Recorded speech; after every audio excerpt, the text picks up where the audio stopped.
personal kemarin beberapa hari lalu nih, prediksi baru aja touring ke Australia. Boleh dong ceritain seseru apa sih kemarin tuh? Seru banget. Kita itu kemarin adalah motoran dengan rute terpanjang. Kami dalam 3 hari lebih dari 1000 km. Belum pernah kami motoran sejauh itu, ya. Kami dari Melbourne, lalu keluar kota ke daerah pinggir pantai, namanya daerahnya Lorne, menyusuri Great Ocean Road. Jadi salah satu rute motoran atau nyetir mobil paling indah di dunia, karena menyusuri pinggir pantai benua Australia. Cantik banget, pemandangannya indah, jalannya bagus, kelok gitu. Kami bermalam 2 malam di sebuah kota pantai namanya Lorne, dan itu setiap hari kita main ke Apollo Bay, ke kota-kota kecil sekitar situ, dan itu indah banget. Lautnya indah, hutannya indah. Keren banget. Itu berarti motornya ini tuh dibawa dari sini atau gimana sih? Tentu saja kalau motornya kita nyewa yang ada di Australia sana. Cuman masalahnya Australia itu adalah negara yang budayanya bukan bermotor. Jadi nggak kayak Amerika yang memang budayanya punya motor gede.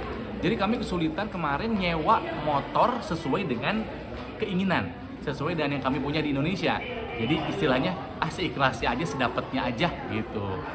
Jadi berarti aja. Jadi gitu. berarti nggak ada motor yang diidam-idamkan, nggak dapet ada. ya? Jadi pengen motor ini karena nggak ada, yaudah yang dapatnya aja, sedapatnya aja gitu. Oke. Nah katanya sampai ngelawan udara dingin nih. Emang kenapa tuh? Nah, ini satu hal yang harus diketahui oleh yang mau ke Australia, terutama daerah Melbourne ya. Melbourne dan sekitarnya itu bisa dibilang punya julukan The Four Seasons City. Jadi dalam satu hari cuaca bisa berubah drastis. Hari pertama kita motoran dinginnya nggak ada dua. Padahal siang-siang itu sampai udah pakai sarung tangan masih gini. Tapi hari kedua panasnya nggak ketulungan. Bisa begitu gitu loh. Hari ketiga pas mau pulang kembali ke Melbourne, hujan pagi-paginya. Kita berangkat hujan, di berhentian berubah menjadi panasnya 34 derajat Celcius. Jadi kita nggak bisa milih gitu. Mau pakai jas hujan salah, pakai jaket tipis juga salah. Akhirnya semua peralatan dibawa. Itulah serunya di motoran di Australia gitu. Berarti ada yang sakit nggak sih sepulang touring kemarin? Alhamdulillah semuanya sehat-sehat aja. Secara sakit mah nggak ada ya. Cuman ada yang kebanyakan makan seafood, jadi pas pulang nggak kuat nyetir. Kenapa? Itu Pusing kepalanya, katanya tensinya naik. Siapa itu? Siapa itu? Tebak aja lah siapalah.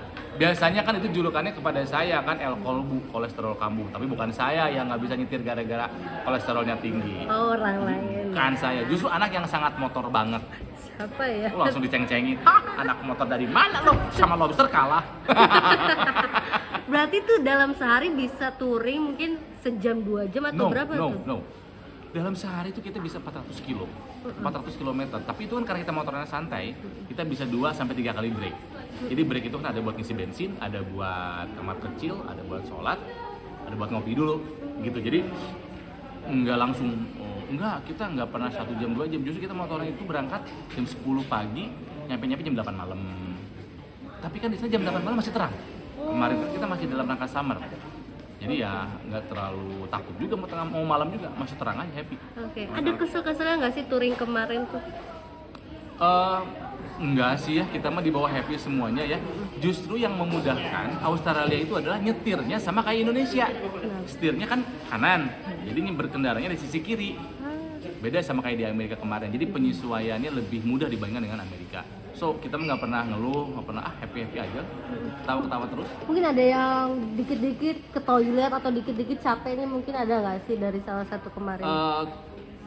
Memang fisik semua orang tidak sama, tapi kami kan semua dalam semua helm ada intercom.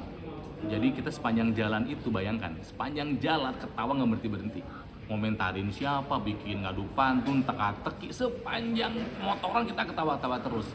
Dan kalau misalnya mau, guys, gua harus isi bensin, berhenti. Guys, gua harus pipis, berhenti. Gak masalah. Oh, jadi walaupun naik motor sendiri-sendiri tapi tetap bisa. Tetap ngobrol. Tetap ngobrol. Itulah serunya motoran prediksi. Jadi bukan hanya di villa kita ngobrol, dalam motor pun kita ngobrol, kita di sini. Lucu banget itu. Pantesan kalau dilihat di caption bilangnya perjalanan kita selalu ketawa-ketawa itu karena itu. Selain buat ngisi waktu, juga buat memantau. Misalnya Kang Ronald aman, aman Ferry, karena Ferry suka sweeper maju mundur sama Surya, memastikan semua aman-aman aja. Jadi ada beberapa orang yang tugasnya lebih daripada yang lain. Itu Surya dan Ferry Mariadi yang ngejagain semua anggota dalam aman, masih kuat, ngecek lagi aman gitu. Satu mundur maju. Gitu. Jaya. Nah, pulang di sini. Baik, Mas. Nah, terus tuh kemarin tuh kalau cowok-cowok nih kalau pergi tuh kalau touring bagi-bagi tugas juga nggak sih? Mungkin yang masak siapa, yang nyuci siapa, gitu-gitu. Iya. Prediksi selalu berbagi tugas dalam setiap touringnya, ya. Jadi misalnya ada yang kalau di dalam negeri nih ya, ada yang ngurus transportasi, ada yang ngurus konsumsi. Bayangkan, tur terakhir di Indonesia, Tora ngurus konsumsi loh. Tora. Saya ngurus transportasi. Nah, kalau kemarin waktu di Australia, itu memang kita sudah ada semacam IO-nya di sana yang udah ngurusin. Dia yang menyiapkan road captain, makannya, hotelnya. Lagi pula kita bekerja sama dengan sponsor ya untuk akomodasi hotel dan pesawat. Tapi tetap kami punya tugas. Ada yang tugas ngurusin sewa motor, ada yang tugas ngurusin rute, ya ada tugas yang bikin acara, ada tugas yang ngurusin kostum. Ada bagi-bagi tugas. Nah, ngomongin kostum, di kemarin kostumnya alien tuh. Kenapa alien tuh, Mas? Sebetulnya kami itu kemarin tidak dalam kondisi terbaik karena kami nggak lengkap. Dari ber-13 hanya ber-9 yang bisa berangkat. Jadi ada sedikit, aduh kok nggak lengkap ya, agak kurangnya gimmicknya nih gitu. Thank you Sasha, bye. Tapi ya masa nggak ada, karena kan kostum itu adalah salah satu yang paling ditunggu sama orang yang suka sama prediksi, namanya simpansi, simpatisan prediksi, gitu kan ya. Jadi ini akhirnya kita baru tahu, perintahnya baru datang H-1 berangkat, Andre Taulani sebagai ketua nyuruh ke Gading, karena Gading yang ketugas bikin event, bikin gimmick. Gading kan kesel ya, Pak Haji, jangan H-1 juga dong, gue nyari apa nih gitu kan, karena biasanya baju-baju itu kan dulu mah Vincent, terus pernah kemarin Soleh, terus Wendy, macam-macam. Nah, Gading kan anjir, dalam waktu semepet ini apa, akhirnya yang bisa dia beli hanya secara online dan ada baju alien, lucu banget nih, dan ternyata itu lucu banget baju alien itu. Andai kalau itu ber-13, pasti lucu banget. Banyak yang ngeliatin ya pas jalan. Jadi kami foto-foto di jembatan di daerah Southwark di Melbourne ketika bubaran stadion. Jembatan yang sama tempat kami berfoto adalah jembatan yang dilalui oleh supporter tim sepak bola perempuan Australia baru bubaran. Dan lucunya mereka banyak ikutan foto sama kita buat keperluan mereka. Alien is so cute, kenapa pakai baju lucu gitu. Oke. Dan itu jam 10 malam, 10-11 malam, masih rame. Tapi ya udah, nggak ada yang kenal kita juga di Australia, peduli amat lah, nggak ada yang kenal ini. Iya betul.